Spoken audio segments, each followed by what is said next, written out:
Welcome once again, my friends, and thank you for stopping by to listen to an old storyteller. Today we have an American tale, and the title of this story is A Trapper's Ghastly Vengeance. About a mile back from the Hudson, at Coxsackie, stood the cabin of Nick Woolsey, who, in the last century, was known to the river settlements as a hunter and trapper of correct aim, shrewdness, endurance, and taciturn habit. For many years he lived in this cabin alone, except for the company of his dog. But while visiting a camp of Indians in the wilderness, he was struck with the engaging manner of one of the girls of the tribe. He repeated the visit. He found cause to go to the camp frequently. He made presents to the father of the maid, and at length won her consent to be his wife. The simple marriage ceremony of the tribe was performed, and Wolsey led Menominee to his home. But the wedding was interrupted in an almost tragic manner.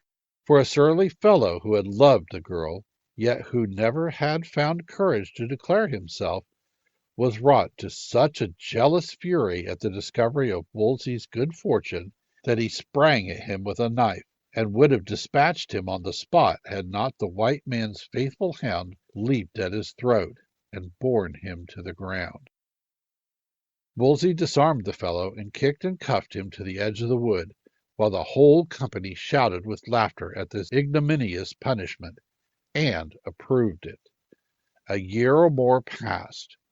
Wolsey and his Indian wife were happy in their free and simple life, happy, too, in their little babe. Wolsey was seldom absent from his cabin for any considerable length of time, and usually returned to it before the night set. One evening he noticed that the grass and twigs were bent near his house by some passing foot that, with the keen eye of the woodsman, he saw was not his wife's. Some hunter, he said, saw the house when he passed here, and, as belike he never saw one before, he stopped to look in, for the trail led to his window and diverged thence to the forest again. A few days later, as he was returning, he came on the footprints that were freshly made, and a shadow crossed his face. On nearing the door, he stumbled on the body of his dog, lying rigid on the ground. "How did this happen, Menominee?" he cried, as he flung open the door. The wife answered in a low voice, "Oh, hush! You'll wake the child."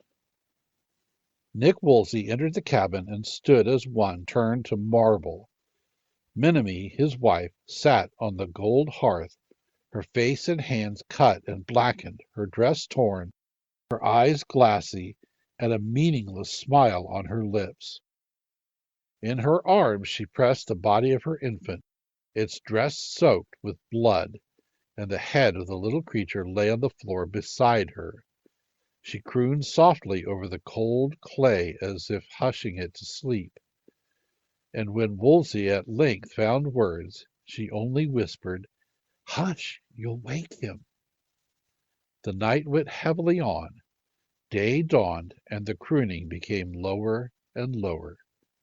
Still, through all that day, the bereft woman rocked to and fro upon the floor, and the agonized husband hung about her, trying in vain to give comfort, to bind her wounds, to get some explanation of the mystery that confronted him.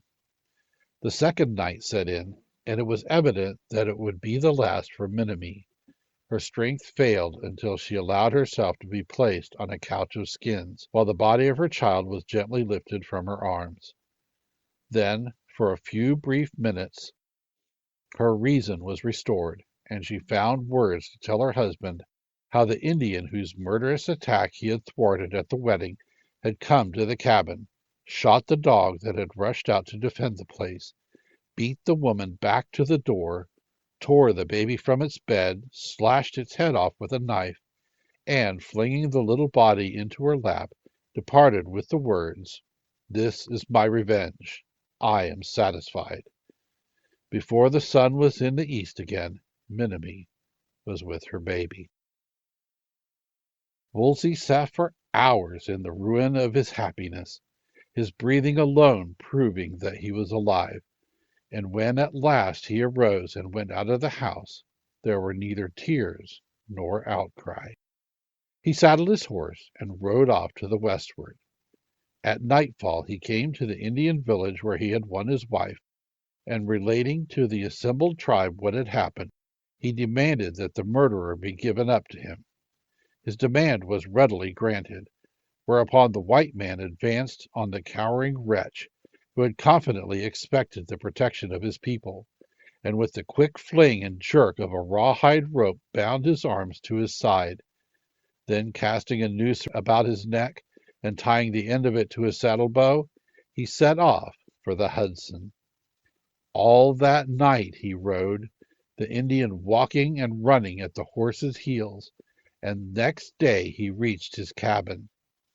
Tying his prisoner to a tree, the trapper cut a quantity of young willows, from which he fashioned a large cradle-like receptacle. In this he placed the culprit, face upwards, and tied so stoutly that he could not move a finger. Then, going into his house, he emerged with the body of Menominee, and laid it, face downward, on the wretch, who could not repress a groan of horror as the awful burden sank on his breast. Wolsey bound together the living and the dead, and with a swing of his powerful arms he flung them onto his horse's back, securing them there with so many turns of rope that nothing could displace them. Now he began to lash his horse until the poor beast trembled with anger and pain, when, flinging off the halter, he gave it a final lash, and the animal plunged, foaming and snorting, into the wilderness. When it had vanished and the hoofbeats were no longer heard, Nick Wolsey took his rifle on his arm and left his home forever. And tradition says that the horse never stopped in its mad career, that on still nights it can be heard sweeping through the woods along the Hudson and along the Mohawk like a whirlwind, and that as the sound goes by, a smothered voice breaks out in cursing, in appeal, then in harsh and dreadful laughter. Thank you once again for listening to this story. If you enjoyed this story, please press that like button. Also, please help an old storyteller out by subscribing to my channel. The next story will be posted in a few days, so until then, may your story continue to be a good one.